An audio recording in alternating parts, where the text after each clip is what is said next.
Welcome to another tniab special E3 recording. In this installment, I believe this is our fifth one. We're doing Nintendo. I'm Yep, Vince. I'm Anthony. And yeah, Nintendo. Nintendo had not really a presentation. They had a thing where like, hey man, come and chill in our treehouse. We'll play some games with you. Yeah, it wasn't really a real direct. It was just, let's show you some games. Mm-hmm.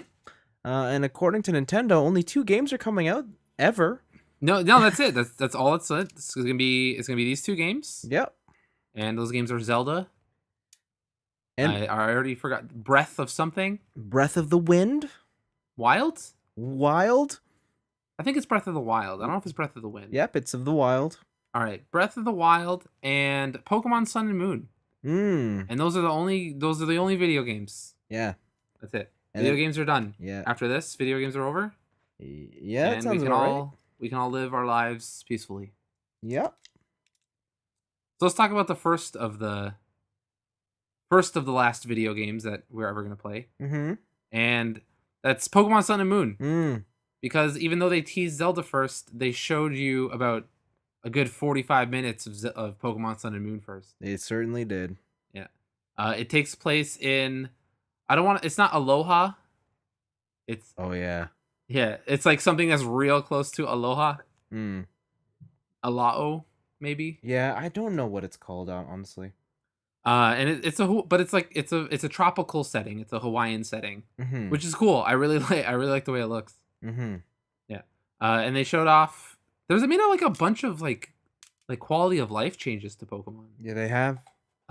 With in terms of the battle system, after you fought a Pokemon once, you can see what moves are effective and not effective against it, or super effective, before you even use the move. Yes. Right. Which is cool.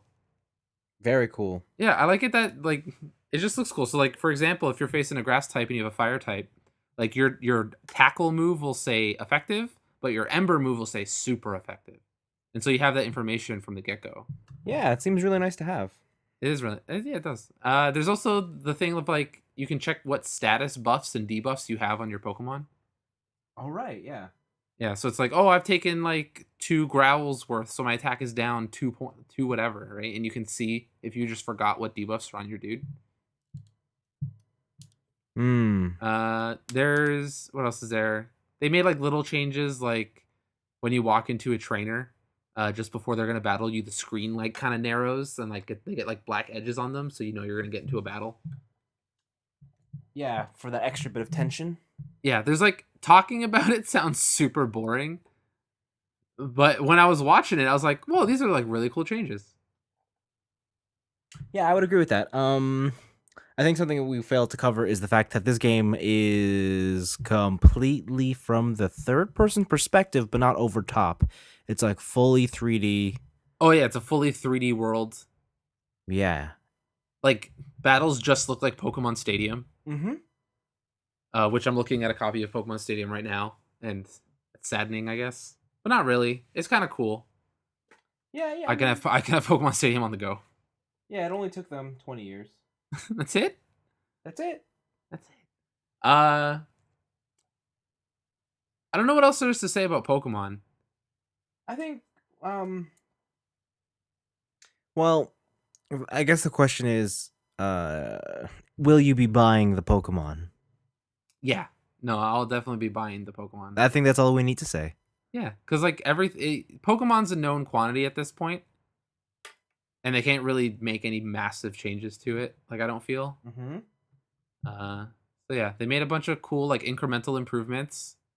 New Pokemon looks 6. Poplio all the way. Boo. That's all I gotta say. It's all about Poplio. Boo. What? Listen. What's your dude? I picked the cat. You going for Litten? Litten, because I'm Is that because you're lit, dog? Yeah. Are you so lit right now? We're gonna get lit. Whatever. I got the Popo, and I'm coming after you. What up? I don't care, man. What up? Cocaine? No. Wrong conference. Yeah. What was next, Vince? What was the biggest reveal? The one that everyone was looking forward to? That was the Legend of Zelda Breath of the Wild. shows our hero waking up. Yeah, I like the little line that he had is that they wanted to change like what Zelda is about, but they still had to make him wake up from somewhere. Yeah, Yeah, and they're like, we can't change that. That's too integral. that's Zelda tradition. Yeah, so they had Onuma on stage, and Onuma's like, "Hey, check it! I reinvented Zelda. I built it from the ground up again." Hmm. And we were all like, "Okay, cool, Cool. cool. Let's see. Let's see it. What you do?" And it looks like it's open world. It. It's definitely Yes. taken a lot of inspiration from Western Oh yeah, like RPGs. 100%. Mm-hmm. And when I say it's taken inspiration from Western RPGs, I mean that Zelda's a real RPG now. Quote, like, define real. I mean, like, you have stats. Yep. You have it's swappable. Like, you've had swappable gear, but now you have like a swappable main gear. Yeah, like you have swappable armor sets that actually have stats attached to them. Mm-hmm. You got weapons that have durability Mm-hmm. and break. Yeah. You don't even have to use your sword. No, you don't. There's eating.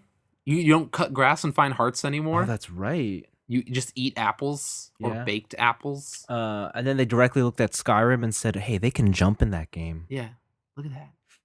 Look at all those jumping tricks they can do. His feet left the ground. Maybe we could do that. Look at all these kids scaling the mountains with that jump."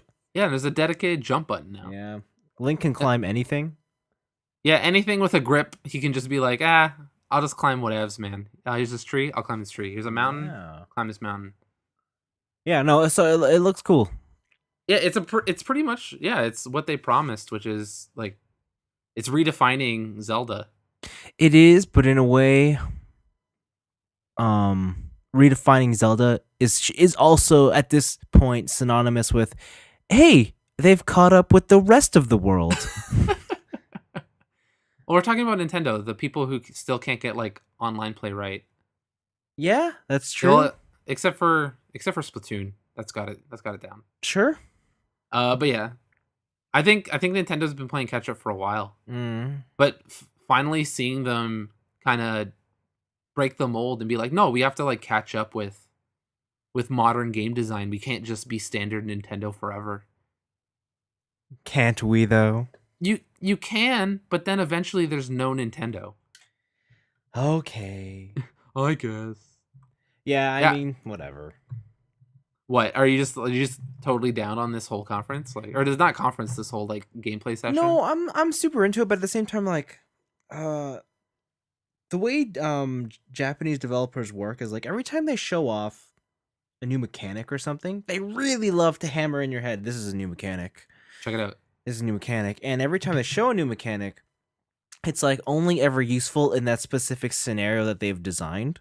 Okay. Whereas, like, when I think about, like, I hate to use the Skyrim example, but like that game's been broken. Like, all the mechanics in that game have been broken so that you can like do a whole lot of other things you wouldn't have never expected. Yeah. Whereas I know, or not that I know, but like experience has taught me that if a mechanic is in a Japanese game, it's there for that specific purpose, and there's no room for experimentation usually.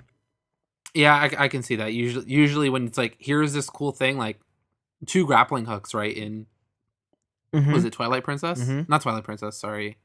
Skyward Sword? With dual, it's like check out all this cool thing you can do.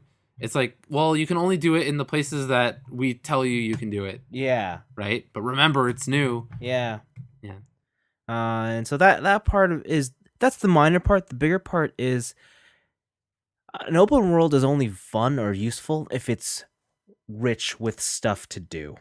Okay. And I that's the jury's still out on that one. Yeah, they didn't show much actually. You awaken from the vault. Yeah. And then you get your pants on. Mm-hmm. And then you just go look around for a bit. And the world itself is like littered with stuff to pick up. But from the demo, at least, it didn't seem like you had much to do. Right. To be fair, that was the very beginning of the game. Mm-hmm. And they only showed it for like 45 minutes of when Zelda games are usually like 20, 30 hours of playing time. Yeah. So there still is a lot to be seen before you can make any final judgments. Yep. But yeah, they didn't really show. They didn't show that the world was living, right? It's like here's a camp full of moblins, and then all the moblins are boblins, I think, in this one. Yeah. And like the boblins are just always hanging out by, like they're always hanging out cooking a steak, right? And then it's like Link's like, shit, that's a nice steak, and then kills everyone for their steak. Yeah. And that was pretty much it, though. I mean, it looks cool. It looks really nice. It looks very Miyazaki. Yeah, I mean, like, I if I'm sitting down, don't take that the way that as it is. I think the game still looks really cool. I'm super hyped for it. I just don't feel that they showed anything within it that makes you go, oh shit, like either A, I want a Wii U for this, or I want an NX for this, or B, it's just like how like this world looks exciting. Yeah, the world looks new, the world looks fancy, but like they haven't showed anything where it's like, do I want to be in this world? Does this open world does Zelda like get anything from being non-linearly open? Yeah. Who knows? Yeah, that's the big thing I want to see next. Is I want to see what like if the fact that I can tackle dungeons in any way I want to actually matters. Yeah, and I'm sure, speaking of dungeons, I'm sure like the dungeons will be great and puzzles will be fun. No, like, yeah, they're always fantastic in Zelda games. Yeah, the question is like in between the going from dungeon to dungeon, if that part is going to be different or if it's just, well, you got miles to run to between dungeons now. So you played was it A Link Between Worlds? Yeah. Yeah. How were the dungeons handled in that? Cuz didn't they also play around with like you can tackle these dungeons whenever? Yeah, and I actually don't like that idea. Oh, really? Okay. No, I don't like it. Cuz it just makes it seem like the importance of getting like it makes getting weapons non-significant anymore. Okay, you could like rent weapons in that one? Yeah, you could, and it made it so that a lot of the puzzles were kind of samey between dungeons. Oh, okay. Because they all relied on the same, like, while some dungeons didn't use this or that, there's a certain amount of crossover. Yeah. And you never felt like the challenges ever got harder. They were always the same. Like I've always liked the progression of, you go to the first dungeon, you get the boomerang, and it's all about I like it when the dungeons have been designed around an item. And then if you go to the next dungeon, it incorporates that new item plus the previous ones you have. And when you have the dungeons, you can do them any order. You can't really design dungeons like that. So they just have like a lot of the same design schemes and mechanics spread across them all. And it feels like they all share a little bit with one another. Okay. Yeah. Yeah, that's is the one thing about Zelda. When they first announced like here is this non-linear Zelda, at some point I was like, there's nothing wrong with a linear Zelda. Yeah. Like going to the Deku tree, like, and then doing a bunch of stuff, and then when you're in Ganon's castle, and then you just use all of your skills combined in these like ultimate puzzles. Yeah. Right. There's nothing like wrong with that. I just think that it was the formula that was getting samey. Yes. Of go to the forest temple, go to the fire temple. Like, I think they just had to like they didn't mix up the formula. They just mixed up the way you interact with that formula. Yeah. Yeah. So I mean, who knows? We'll see. I'm still excited. Like I'm always, as usual, I'm always excited for a new Zelda. Yeah. I mean, if this has confirmed anything, it's that wow, I really can just skip the Wii U. No. Yeah. But Wonderful 101. What? But Bayonetta 2. Huh? But Xenoblade Chronicles X. Who? Man, come on. Listen, once they go NX is backwards compatible, the Wii U's done. No, yeah. Well, I don't know. Yeah. Because if I have an NX, I'm still gonna I'm not gonna leave my Wii U hooked up. If anything, I'll put my Wii back on. Wow. Because then I have a Wii and a GameCube in my Wii, right? Wow. And then the Wii is just kind of this middle stepchild that's just chilling. Yeah. That sucks, Wii. I'm looking at my Wii U right now. I'm feeling bad. You know what the Wii is? What? Xbox Scorpio. X. That's what it is. Think about it. Wait, you say the Wii is Xbox Scorpio? Sorry, the Wii U. Oh, the Wii U is Xbox. Okay. In Nintendo's design scheme, if the Wii was the Xbox One, the Wii U is the Scorpio. Oh my god. Vince, I think you're onto something. I am. I think my mind was blown, and I have to pick it up off the floor. Wow. But yeah, that was Nintendo, guys. Yeah, that was it. That was all Nintendo.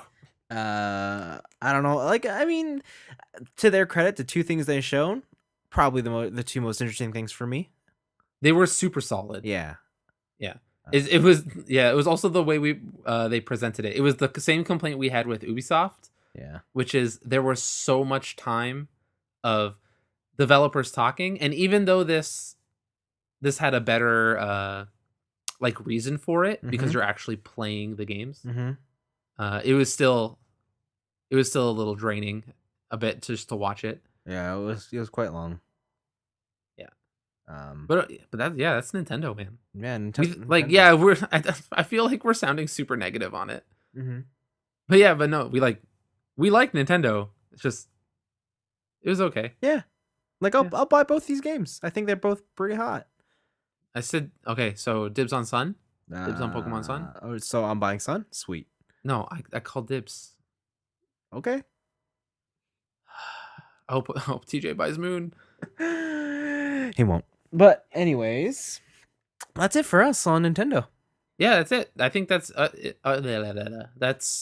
for E3 as well. Unless any crazy news, like any like trickling news, you'll hear next week on our regular podcast. Yeah, unless you and TJ decide to do a PC show. We'll see. I don't know. I don't even know if I'm gonna watch that. Oh wow, and you really wanted it. I was thinking about it, and I'm just like, man, we did a lot of podcasts. Yeah. Oh well, that's it for us. Yeah, it is for us. So we'll see you on Monday with another episode of Three Nerds in a Basement. Yeah, make sure to check that out. Also, the anime stuff should go up any time now. Soon. They'll go up eventually. Otherwise, let us know what your favorites were from E3. Yeah, E3's done, and we'll read them on air. Yeah, definitely. And if we missed anything, make sure to let us know too. Yep. Because we kind of just... We just did the conferences, and then that was it. Yeah. Like, I've been looking up stuff afterwards, but... Yeah. We're not covering it until next week, pretty much. Yeah. All right, then. Bye, guys. Bye. See ya.